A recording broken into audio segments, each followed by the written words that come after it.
Olá, tudo bem? Sou Alfredo Oliva, sou professor universitário e quero mais uma vez falar de Byung-Chul Han. Eu me dedico hoje ao livro Hiperculturalidade e o meu foco está no 17º capítulo, é isso mesmo, 17º, cujo título é Cultura da Bondade.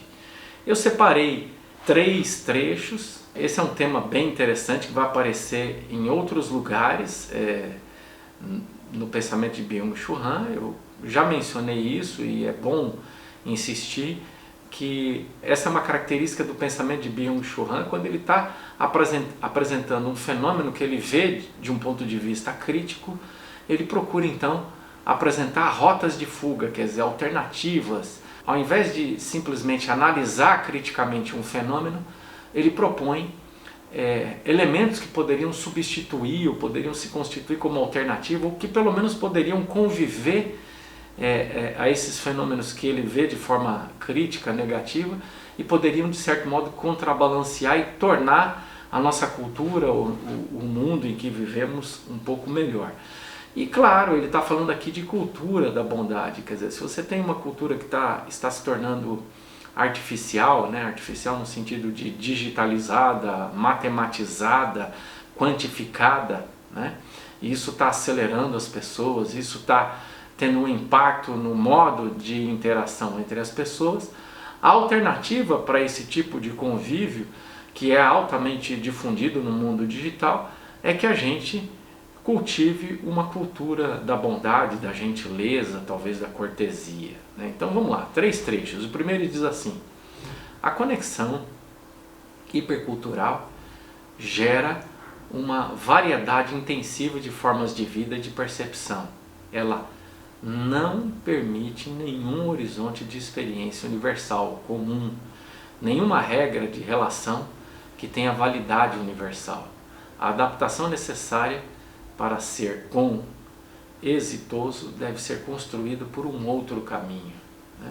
Ele está dizendo, olha, não é a cultura digital, ou isso que ele está chamando de hiperculturalidade, ou é a hipercultura, quer dizer, a cultura tal como ela se apresenta na atualidade, que é uma cultura intermediada pelos meios digitais, ela não vai gerar uma variedade de formas de vida e de percepção. Pelo contrário, né? A ideia da conexão hipercultural, a tendência é que ela homogeneize todas as coisas, torne tudo igual, né? Quer dizer, você tem sempre centros irradiadores de cultura digital, e esses centros irradiadores, eles são centros com pretensão imperialista, de domínio, né? Quer dizer, ele começa a se difundir e vai sufocando os elementos locais e vai se impondo, né? Então você tem, por exemplo, através de um seriado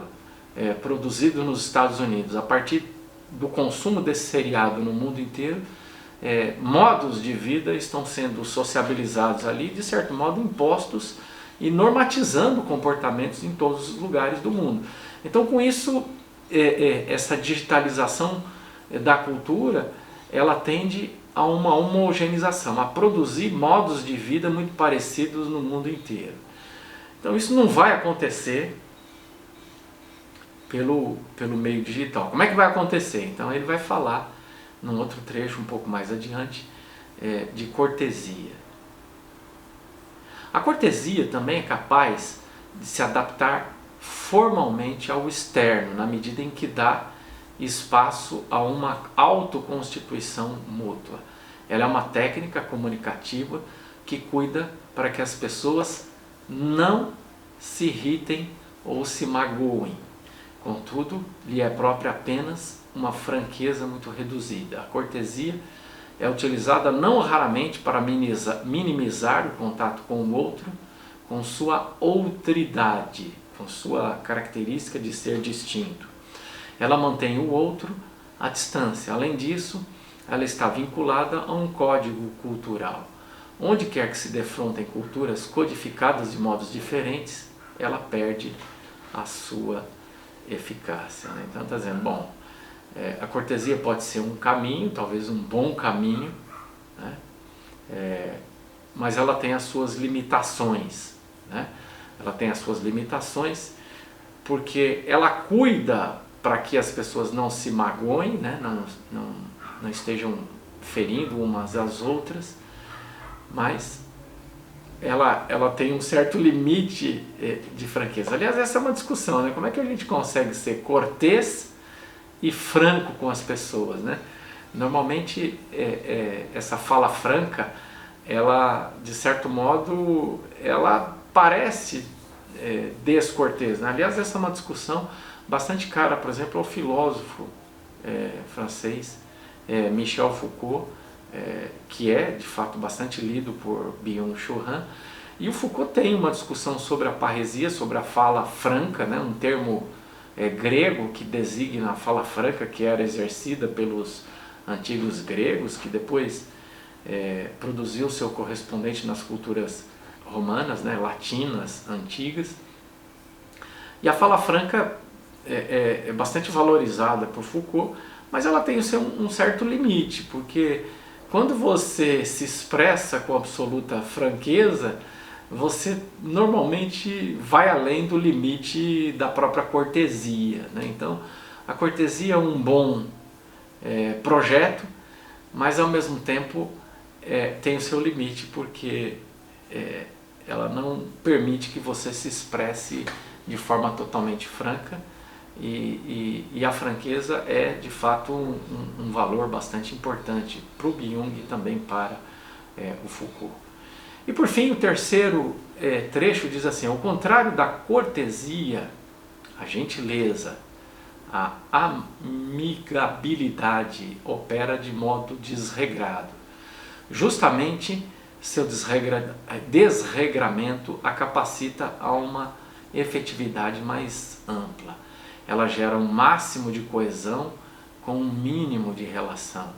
Onde o horizonte comum se desintegra nas mais diferentes identidades e concepções, ela provoca um ser participante, um tomar parte, um ser envolvido, um contínuo de descontinuidades, né? Então ele está dizendo que a gentileza seria, mais do que a cortesia, ou como elemento complementar à cortesia, um elemento muito mais eficaz para funcionar na atualidade como um antídoto a essa homogeneização, né, cultural promovido pelos meios digitais, né?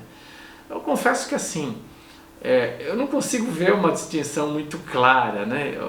Na nossa cultura, pelo menos, ser cortês ou ser gentil são expressões muito próximas, né? Enfim, ele está falando de gentileza como sinônimo de amigabilidade, né? Quer dizer, você não está sendo apenas cortês com as pessoas, mas você está se envolvendo com ela, e você está se aproximando das pessoas, né? Então talvez isso fosse melhor do que simplesmente ser cortês, né? Talvez a cortesia se limite a um estado de polidez, né?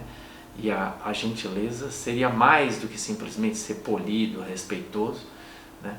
Mas seria estabelecer alguma conexão com o outro no mundo em que as relações estão se tornando superficiais, né? Então talvez seja esse o grande elemento distintivo aqui para Byung-Chul Han.